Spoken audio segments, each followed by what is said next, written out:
Welcome here at the Studium Generale Quarantaine Talks. One of our last one before we take a summer break. We really miss the audience. We miss it here. It's an empty black box that we're looking in at the moment. And we hope that in September we can meet again really live. Although it looks like we can just have a small amount of people inside. So that means that a lot of things will still happen online. When COVID-19 started, or the lockdown started, one of my first thought was, oh, now all the borders are closing. What is happening to refugees or migrants, and what's the effect? At that moment, it was in March, we had a crisis actually at the border in Turkey and Greece, because the Turks, they opened up the borders to let the refugees into Europe, but of course it was closed. So it was a humanitarian crisis going on, but then COVID-19 came and the crisis seemed to have disappeared. But as we probably all know, still a lot happening to migrants since the borders have closed. And migration is all about movement. And when you close all the borders, then what happens? This question I raised and thought of who are we going to ask to talk about this in this talk. And then I immediately thought of Melissa Siegel, who for Studium Generale held lectures before. I'm Rob van Duin. Forgot to introduce myself, the head of the Office of Studium Generale and Program Maker. And I welcome here Melissa Siegel, Professor Missel Siegel, Professor of Migration Studies and Head of Migration Studies at the Maastricht Graduate School of Governance and UNU Merit Maastricht University. Welcome. You're also co-director of the Maastricht Center for Citizenship, Migration and Development, MAXIMIDE, is that how you pronounce it? MAXIMIDE, the abbreviation. She currently holds the chair of the UNU Migration Network and is a research associate at the Center on Migration Policy and Society, COMPAS, at the University of Oxford. She's also on the advisory board of the Migration Policy Center, EUI, the European University Institute, and was formerly on the board of the Hague Process on Refugees and Migration. So a lot of advice work. Many governments and international organizations you give advice to on migrant issues. For example, also the United Nations and the European Commission on migration issues.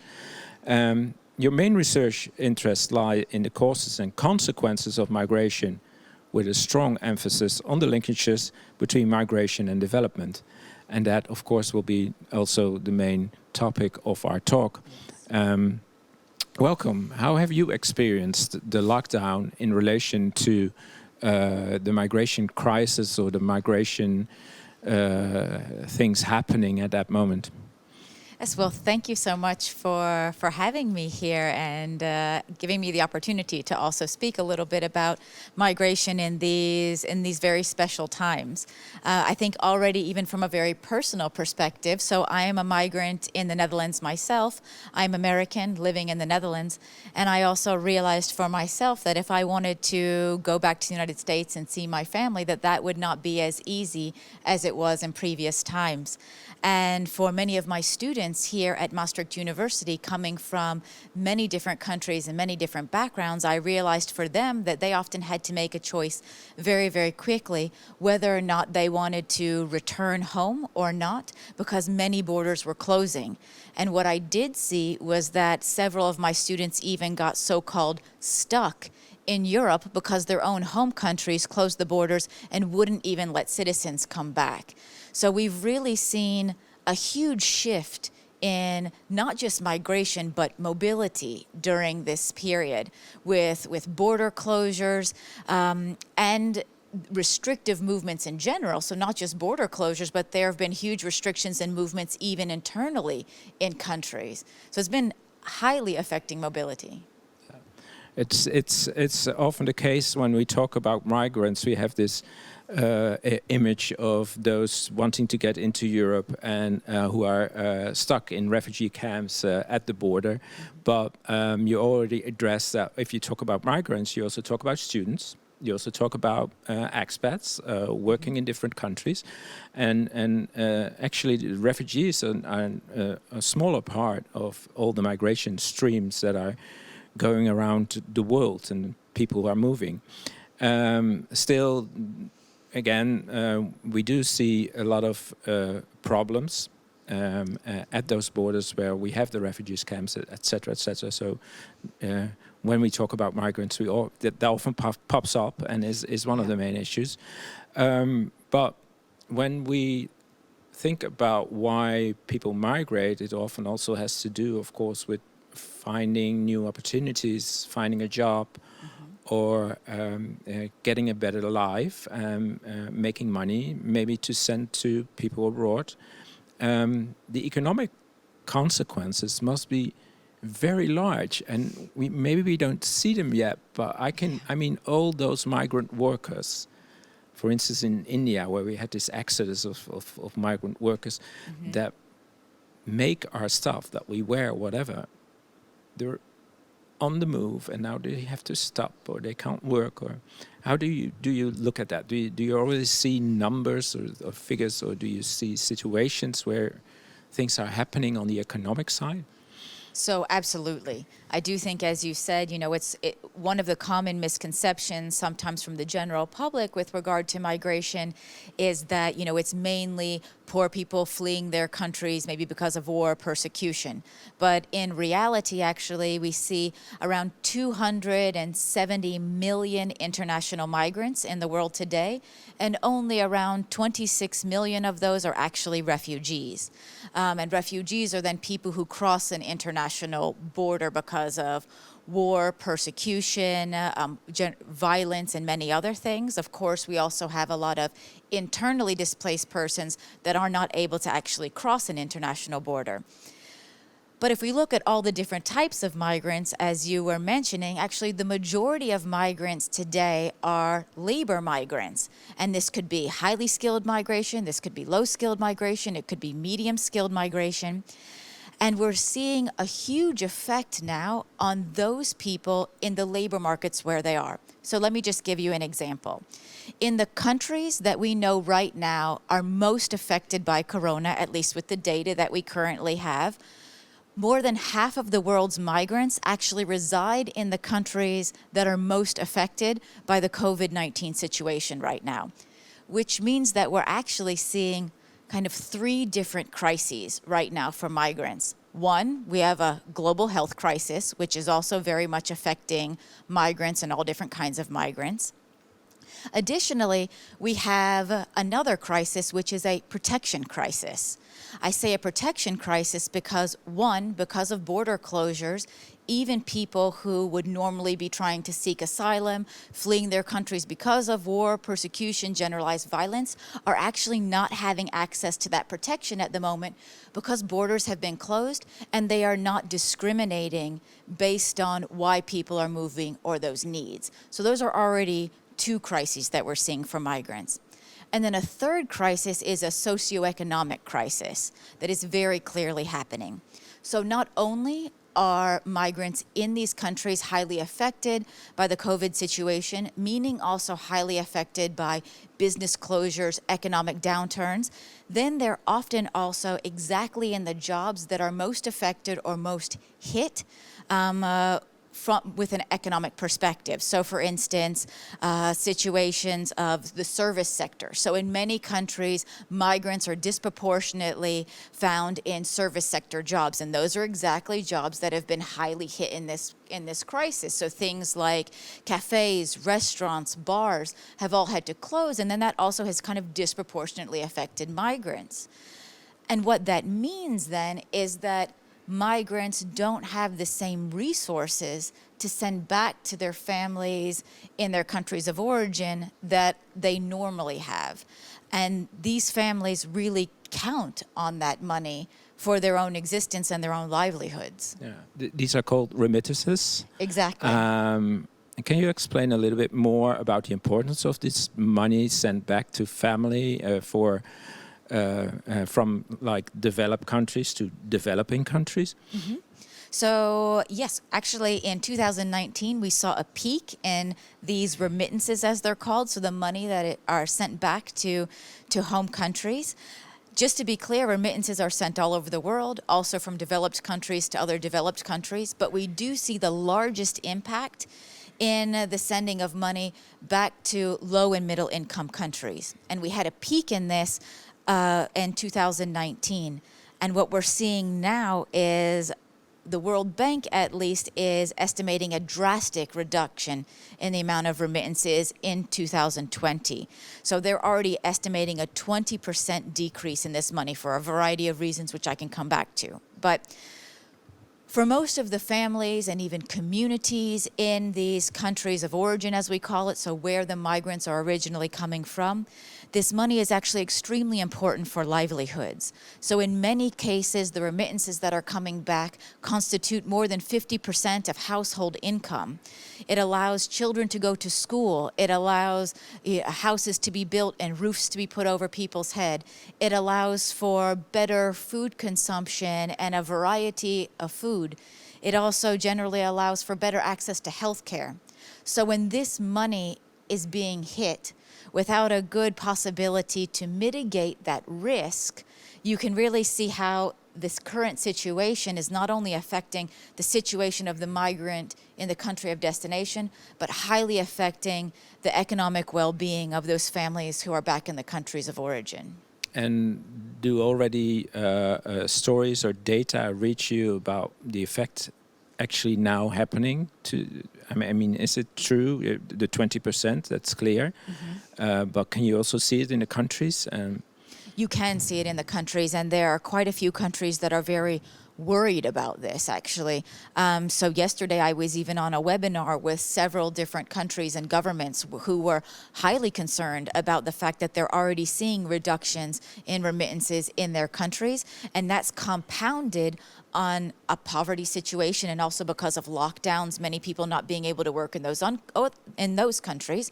So what we're seeing is kind of a compounded effect of Corona and the economic consequences in developing countries. And of course, these are exactly the countries that can't afford risk, right? They don't have the same ability to mitigate that risk that we do in many developed countries. Social policy structures, welfare states are not nearly as developed. And while we here, for instance, in the Netherlands are seeing the government step up and make sure that social transfers are being given to unemployed people, or are helping to aid businesses that are having difficulty now, you just don't see that same ability in countries of origin that are mainly developing countries. Yeah. And now many of the migrant workers are, so to say, stuck in the country, or are maybe still working, but then again in very bad conditions. Have we had the cases here of the Eastern European people working in the meat industry, where they're moved around in small buses, they live closely to each other, they have to work many hours without really taking good care of the measures that are needed to stop COVID-19. It's sometimes an eye opener. I mean, I have friends that said, "Oh, is it that bad in the meat industry?" Yes, it is actually. I read articles about it years ago already. So they don't have access to healthcare and things like that. How do you look at that situation? Is that? Yeah, so there are a lot of questions. Yes, sorry. There are a lot of questions in that one question. So we see actually multiple effects when it comes to the health situations and the living conditions and the working conditions of migrants. So on one hand, the industries where migrants are working have been heavily affected with also not being able to work. So that's one thing that I talked about before. But we also see that they're actually also overrepresented in some of the sectors that we consider kind of vital. sectors, right? So these are the people who haven't stopped working and who haven't been confined at home. Some countries have even made complete distinctions between their own native populations and the migrant populations with regard to what they're allowed to do or not. So some countries said, okay, we really want to protect our native people, so you all need to stay at home, but migrants, you can still make sure the economy runs, and you can be more exposed to the current situation. We've seen that. In some countries, we also see that migrants are in much worse living conditions. They're often in kind of dormitory style settings where they're living in very, very close proximity to each other, with also low levels of hygiene and access to clean water and all of these kinds of things, and sanitation and soaps. And so they're, of course, at much more risk of not only contracting COVID, but also the spread can be much more impactful in a situation when you have so many people living together. I think something that's also really interesting in many of our developed countries that have been hit quite hard by COVID, what's interesting is a lot of these frontline workers, or these so-called frontline workers, so doctors and nurses, are actually highly represented by migrant populations. So in countries like the United States, Canada, the UK, Switzerland, more than 30% of doctors are actually foreign-born, and a high percentage of nurses also. So here again, we're seeing kind of migrants on the front line of also helping us as native populations and citizens also overcome this really difficult situation. And of course, when you're put on the front line, then you're also more likely to contract COVID. And we're also seeing deaths in migrant communities. Yeah, but that is a positive aspect of migration, and we maybe look at those people in the front line now with kind of pride and thank you for helping us, and how we are very happy that these people are here. Then again, in other situations where we need the workers too, where the conditions are bad, you do get more and more inequality kind of. And the whole image with COVID-19 is, oh, we're all the same and we're in this together. But in these situations, you do see still that inequality grows, I think. Yeah, so I actually think that COVID has kind of highlighted the inequalities that are already there and perhaps also exacerbated them. Yes, officially, COVID doesn't discriminate with regard to who gets infected, but actually the people who are more at risk, the people who are more exposed, the people who have less ability to cope with that exposure, we're seeing, really large inequality, not just between maybe richer countries and poorer countries, not just between migrants and native populations, absolutely, but we're also seeing internally in countries an extreme differences in inequality and how inequality is also exacerbating the situation. Yeah. And what is your opinion about authoritarian leaders, so to say, or in different countries where they make more restrictions, and they use actually these restrictions maybe to make things more permanently, to push their agenda on migration? What's your view on that? Well, that is a risk. So many countries have been able to use the current situation as a kind of excuse to have far-reaching powers in many regards. But we also see this with policy-making and decision-making around mobility and around migration. And of course, there is a concern that some of these bans that have been put in place now might last longer than are necessary, and that perhaps some countries' leaders will hijack the situation for their own political interests. That is definitely a concern. What we already see is that even the information spread by leaders or different political parties in different countries, they're using COVID as a way to even spread misinformation about migrants. So what's interesting is that we actually see, on one hand, this kind of positive, uplifting view of migrants as being frontline key workers, with, especially in the healthcare sectors. But on the other side, you also have some politicians claiming wrongly that, it's migrants who are bringing and spreading corona. And actually, what we know is that migrants in this situation are actually a much less mobile population than many others. And yes, COVID-19 can spread across borders, but it's much more likely being spread by business travelers, by holiday makers than migrants in any regard. So this is again where we have misinformation being spread on the topic. It's kind of a perfect storm of misinformation because already within COVID, we've seen so much fake news, misinformation right all around the world.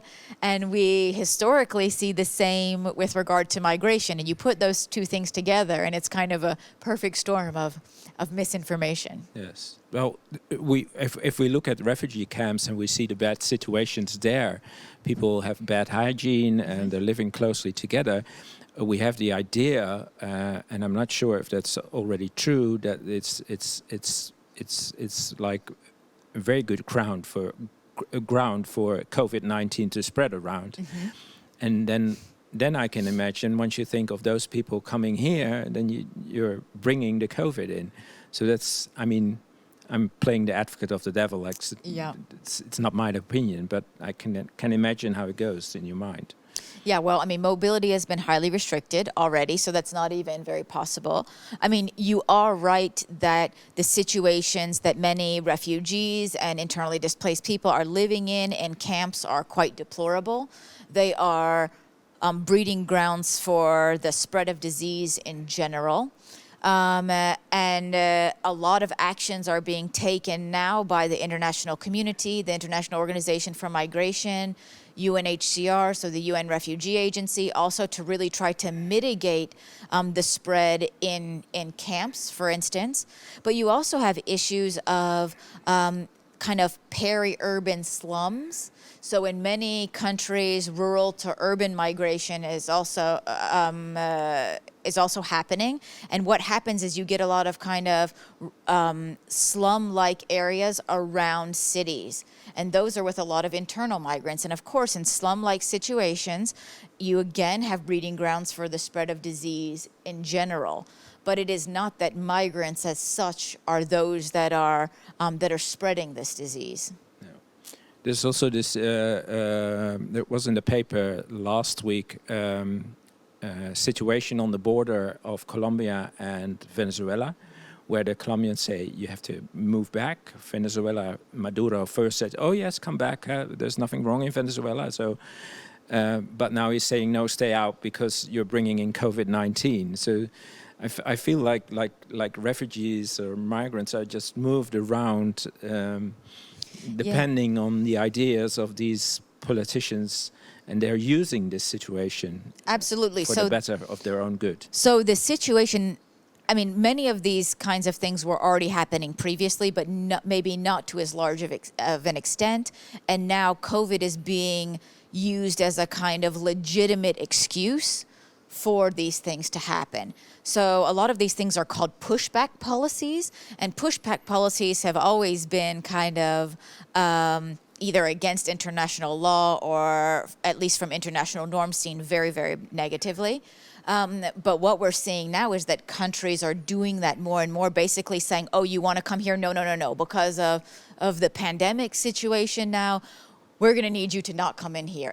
And then multiple countries do that. And then you just get migrants, perhaps also migrants that are asylum seekers in search of protection, basically being in sort of no man's land, where they're not actually able to get into their own countries, they're not able to get into a new country. And of course, this is extremely problematic for forced migration situations. What's interesting is that we've even seen similar situations in kind of developed countries with their own citizens. So, for instance, Singapore at the beginning of the pandemic told their international students to come back to Singapore because they have, a good quality healthcare system. They also had the pandemic quite well under control. And then when they actually started repatriating a lot of their own citizens from other parts of the world, especially international students, they realized that they were starting to kind of import the virus, especially from Europe. That was the hot spot at that moment. And then they said, you know what? wait a minute, never mind. Why don't you just stay there? Just stay there for now. And so obviously it's not the same thing. It's not the same thing as a kind of pushback policy, but it's interesting to see how policies have been changing so rapidly, not only just with migrants themselves, but also with country nationals and just with mobility. At Migration Studies, you study a lot of policies. You talked about the pushback policy, and in my opinion, that often doesn't work. So it's very important also in these cases to see, due to the pandemic, what policies are working or not. Do you have examples of European countries, for instance? I heard Portugal is dealing with it quite nicely, as of Hungary is using the pushback. Yeah, so I policy. guess it depends what you mean by who's doing it quite well with different kinds of policies. So for instance, countries like Portugal and some others have really expanded healthcare, for instance. So there have definitely been some countries who have said everyone's going to get access to healthcare right now in this situation. Migrants, the natives in the country as such already. In some countries have said very clearly, migrants, no matter if you're regular or irregular or documented or undocumented, all have access to healthcare. And we've definitely seen several countries step up and do that, which has been really great. We've also seen countries like Ireland, for instance, extend social benefits and unemployment payments and welfare payments to migrants and actually irregular migrants. So people who are not even, let's say, legally in the country, they've even extended benefits to them. So we definitely have some good practices out there, but there are also plenty of bad practices. And it is said that the applications for asylum are reduced drastically. Mm-hmm. Is it just the pandemic? Is it the closing of the borders? And is it just temporary? And do we find that there's going to be a big wave on migration after we kind of open the borders again? Oh, so many interesting questions. So, I mean, the border closures have really put a huge damper on asylum applications, and that is really just because people are not getting access to even put in an asylum claim. It is not at all that there is not the need there. It's not that somehow the world has changed fundamentally, that now people are not persecuted or conflict is not going on. That's not the case. It's really about border closures and people just not having access to protection. And that's where I was talking about the protection crisis. So what does that mean also for the future? Perhaps as border closures relax, we're probably going to see an uptick in asylum applications for those people who are not able to put those in right now. It's very difficult to say what we're going to see in the future. But I do think that we're going to see an increase in asylum applications as border restrictions start to decrease. I had a question in my mind, and now it's slipped. So that's why I'm hesitating. Well, maybe there's actually one other thing that I think is important Yes. to mention, and that is, of course, with a lot of people, a lot of migrants who are abroad during this crisis have really wanted to return home. So normal labor migrants, student migrants, many others, and so we're also seeing really large what are called repatriations.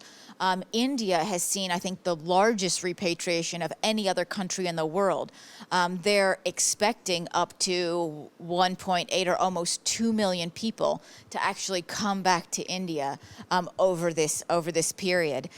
Even in the situation of New Zealand, it's been really interesting. Their population has now increased by about 1 million because so many New Zealanders have come back from abroad, also because of the very progressive and positive way New Zealand has been handling the crisis. And the current people in the country, because of how it's been handled very positively, are also not very keen on traveling outside. So New Zealand's population has actually swelled quite a bit during this situation, which is very interesting. Did you have the idea to move back to the US? During this period? During this period? No, I think the U.S. has multiple crises of its own. at the moment. Not only a pandemic, but a lot of social crises at the moment.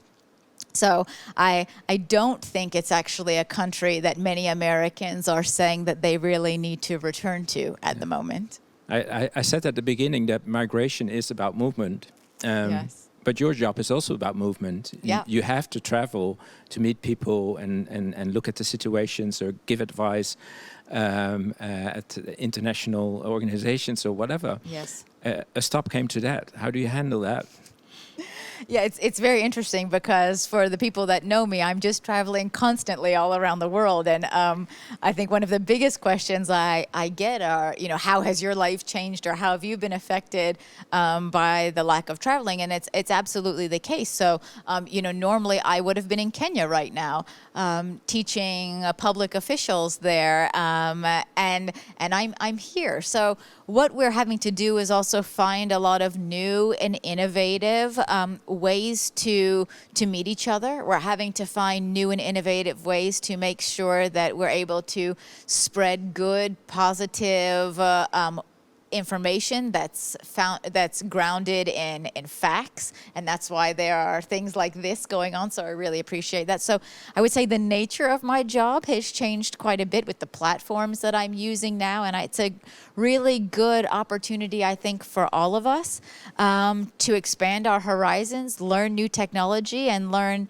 different ways to engage with the public. And I think a lot of these are also going to stay and going to continue. I think even after we get a handle on the COVID situation and we have a vaccine, I think at least a lot of the positive aspects of this situation will have prolonged effects as well as, of course, the negative effects. So it changes a lot practically, of course, but I think also it's a challenge to see how such a thing as this pandemic works out on migration. It must be new for you every week, thinking, oh, we should look at this or that.